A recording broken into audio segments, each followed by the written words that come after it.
Yes, hang on. Okay. So this is example 3. Is that right? This is example 3? Yes. Okay. So example 3, somebody give me a letter of the alphabet. B. This is going to be b of x. B of x is negative times the cube root of x plus 5 minus 3. B of x is the negative version of the cube root of x plus 5 minus 3. Okay. All right, so b of x is just a fancy way of saying what? F of x or y equals. F of x or y equals, so I'm just going to be like, oh, hey, this is actually a y. Okay. And then when we find the inverse, what do we do very first thing? Switch the x and the y. So x equals negative cube root y plus 5 minus 3, okay? And then at this point, we have technically found the inverse. It's just that no mathematicians leave an equation written like this. They say that it is proper to have the y isolated. And so what are the steps that we go through to isolate the y? Inverse. We just did the inverse. We solve for y, and the first step we do is? You minus 3 on both sides. So first step is we add or subtract something, and there is a minus 3, so how do we undo that? Add it. Okay, we're going to plus 3. Okay. So we have x plus 3 is negative of cube root y plus 5. Okay. Our next step is what? Wait. What's the next thing we do? What we try to get rid of the Multiply or divide. So we're not actually touching the cube root yet because that's going to be an exponent step. And the next step is actually to multiply or divide. See, aren't you guys glad that we're doing PEMDAS backwards? Because otherwise we'd have done something in the wrong order. Yeah. So the cube root, remember, is a grouping symbol, and grouping symbols cannot be done first. They're kind of towards the end, right? Okay. So the negative is the next thing we have to deal with, and how do we deal with it? we multiply everything by negative. Yeah, so you can multiply everything by a negative or divide everything by a negative. It is up to you. Okay? Now, with this, you have two options. You can leave the negative out front like a GCF, or you can distribute the negative to the terms. And because we're doing a color by number today, our answers are going to be, it's going to be as though we're doing like a multiple choice assignment, because we're not just writing the answers and letting somebody else say, is that word correct or incorrect? We're going to have an answer choice that we have to match our answer up to. So your answer that you're matching it up to, it might have something where they distributed the negative, or it might have something where they left the negative out. And you're going to have to take it and say, oh, it's written differently than my answer, but it's still accurate. Does that make sense? Okay, so do you guys want to leave the negative out like this, or do you want to multiply it inside? Multiply it in. Oh. So, Negative x minus 3. okay, so we're multiplying it inside. Negative x minus 3. Here, the minus and the minus made a plus. We got the cube root, y plus 3. Okay, so the next step is an exponent, and we're saying, are we getting rid of an exponent, or, oh, sorry, because I typoed. I'm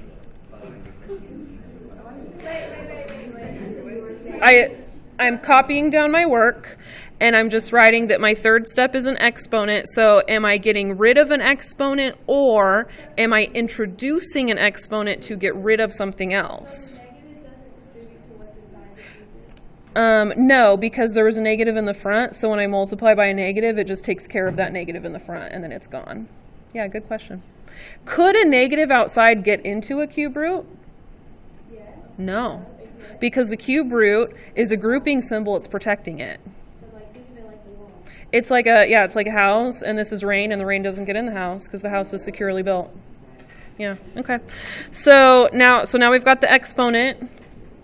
So is there an exponent to get rid of or an exponent to introduce to get rid of something else? Yes. Yes. What do we do? Exponent of 3. Okay. So we're going to raise everything over here to the third. We're going to raise everything over here to the third. Okay.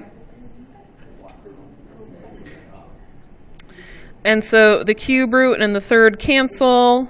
Over here we have a negative x minus 3 to the third equals y plus 5. Okay. And so the fourth step would be parentheses, but we didn't have any. And so now we're going all the way back to the beginning and starting the steps over again. We can subtract the 5. Can the 5 subtract from the 3? No, because we have these grouping symbols that are protecting everything. And so now the 5 has to go outside of those grouping symbols. So negative x minus 3 to the third with a minus 5 on the outside equals y. But it doesn't really equal y. What does it actually equal? It doesn't really equal x. It doesn't really equal b of x, but you're closest. B inverse. So this notation we're going to fix. We're going to say, okay, let's write the inverse notation. Negative x minus 3 to the third minus 5 equals b inverse of x. So I go back at the very end and I use my inverse notation. If it messed you up that I left it written backwards, you can always fix that. Okay. Now, the answer key wrote this answer like this. Did we do it right? Yes. Yes. What did they do differently? Yeah, they didn't distribute the negative. Okay. So we still got the same thing. We just distributed the negative and they did not. Okay. All right, example 4. And then after this, we will start our assignment. Okay. Somebody give me a letter. H. H of x equals 2/5 x minus 7.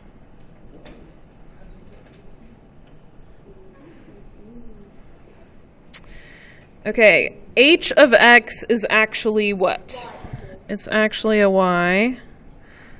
Okay, so to find an inverse, the very first thing we do,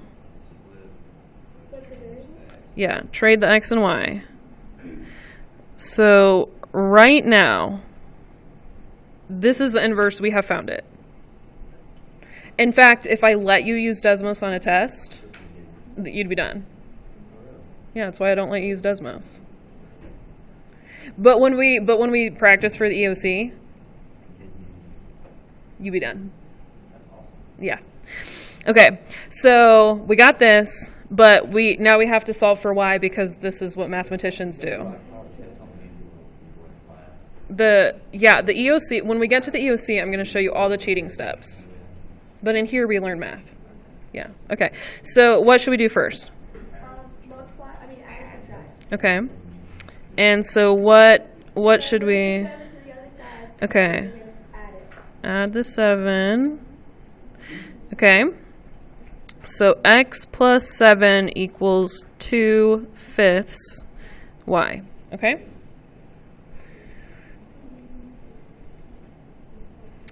And then what is our next step? Multiply and divide. Yeah. Now, with a fraction, there's multiple ways to get rid of a fraction. It just kind of depends on what your comfort zone is. So if you want to get rid of the whole fraction at one time, you can multiply by the reciprocal, 5/2. So you could multiply by 5/2 on each side. Okay? Now, if you do not like fractions, if you're uncomfortable with them, then you could write that as 2y over 5. And then you could get rid of it in 2 steps. You could multiply by 5 on each side and then divide by 2 on each side and treat it as 2 different two different numbers, and then you wouldn't be treating it like a fraction. You'd be treating it as two different operations. One as a multiplication operation, one as a division operation. So are we comfortable with the fractions where we just want to treat it like a fraction, or do we want to treat it as two different steps? We just want to deal with it as a fraction? Okay, so we're going to take this, we're going to multiply by the reciprocal, 5 over 2. Okay, so I'm going to multiply by the reciprocal on the right side, 5 over 2. I'm going to multiply by the reciprocal on the left side, 5 over 2. Now, when we multiply by the reciprocal, there's also a couple ways that we can handle that. So we can leave it out like a GCF, or we can distribute it inside. And if you distribute it inside, you can distribute just the top. You could distribute just the 5 and leave the 2 on the bottom. Or you can distribute the whole 5 halves and have each of the terms be a fraction. There's so many different ways you can handle this problem. And the thing is, all of them are right. But remember, here's the thing you have to be careful of. If we take a multiple choice test or do an assignment like we're doing today, the color by number, we just have to be able to see, oh, my answer is the same as that one. My answer just looks different. So what do you guys want to do with the 5 over 2? Should we leave it out? Should we distribute it? Distribute the 5, leave the 2 at the bottom. Okay, what else do you guys think? Everyone want to distribute the 5, leave the 2 at the bottom? Yeah. Okay, so if we leave the 2 at the bottom, we're going to say that stays down there. And then the 5, so what would we have on the top? 5x plus 35. Okay, does that feel kind of nice and clean? Yeah? Okay. Okay, equals y. Now, we don't say equals y at the very end. What do we say at the very end? Okay, so we're going to say 5x plus 35 over 2 equals h inverse. Okay? You technically don't need parentheses since you have a fraction, but if you put parentheses, that would not be wrong. That would just be you being extra careful.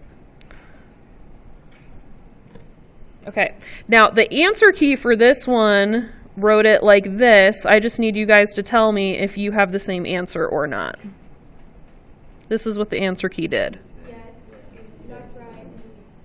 It's the right answer? Yes? Okay. So what did the answer key do?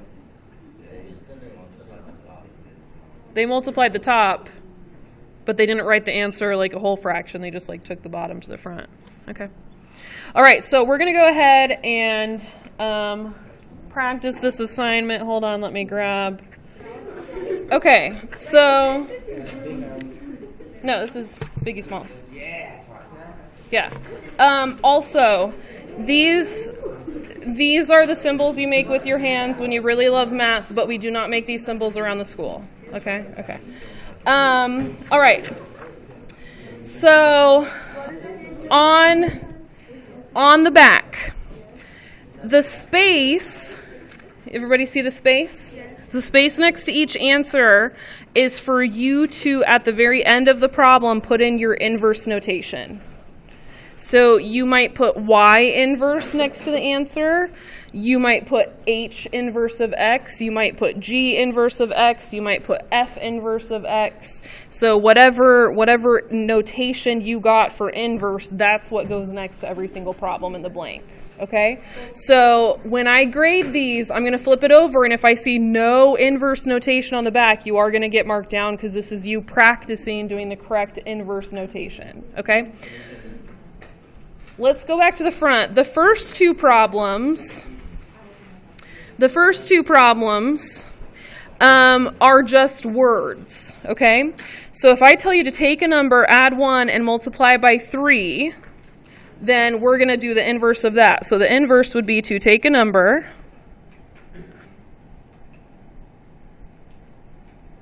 and then we have to undo the steps in reverse order. So how do you undo multiply by 3? Divide by 3. And then what? Subtract 1. Have you guys ever seen, I don't know if they still do these, but they used to do these like memes kind of, where they'd be like, take a number, do this to it, do this to it, do this to it, and then they'd be like, your number is this, or this is the year of your birth, or whatever, and people would be like, oh my gosh, my mind is blown. And I was like, oh my gosh, Americans are so stupid. It's just math. Don't have your mind blown. It is literally algebra. I was so ashamed. Where you can like take 2022 and then subtract it over your born. Yes. It's like the only. No, you can do that every year. You can do it every year. If you Wait. think about what you said. Wait, no. If you take the year that it is and subtract the year of your birth. No, that's not what I mean. It's something else. It's like a weird formula for this year. I saw it the other day. All right. Okay, the next one. Take a number, square it, add 5, divide by 2. So we're going to say, okay. And if they said take a number, add 1, multiply by 3, and then they had some sort of output, if you started with that output and said divide by 3, subtract 1, you would give them their number back. It's not amazing. It's literally algebra. Okay. So if they said take a number, square it, add 5, divide by 2, and then gave you a number, and you said, ooh, take that number, and then you reverse these operations and it gave them their number back, they should not be amazed because it's just math. Okay, so we're going to say take a number. What are we going to say after that? Square root it. No, we're not going to say square root it. We're going to say multiply by 2. You gotta do it in order. Multiply by 2. Subtract 5. Square root it. Okay.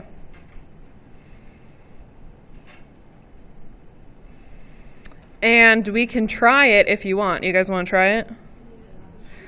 Okay. So, wow, Debbie Downer over there. Okay, I'm going to start with 3. Take a number, square it, add 5, divide by 2. Okay, so 7 is my number. Now I'm going to do the reverse. So take my number 7, multiply by 2, subtract 5, square root it, and I get back to my starting number. Fancy. Not exciting. It's literally just math. Okay. But if you do that with people on the internets, they get very excited and think it's magic. No. Okay. The rest of them are part of the coloring thing. So, and if you notice, they're all named differently. So we got y, we got g of x, we got f of x, because when you get down to the answer choices, like this will be g inverse, this will be f inverse, and so you'll make sure that when you find the answer, then you'll write f inverse, g inverse, you'll write the correct notation next to it. Okay. Also notice the couple problems that have a negative, they left it out. They did not distribute it inside.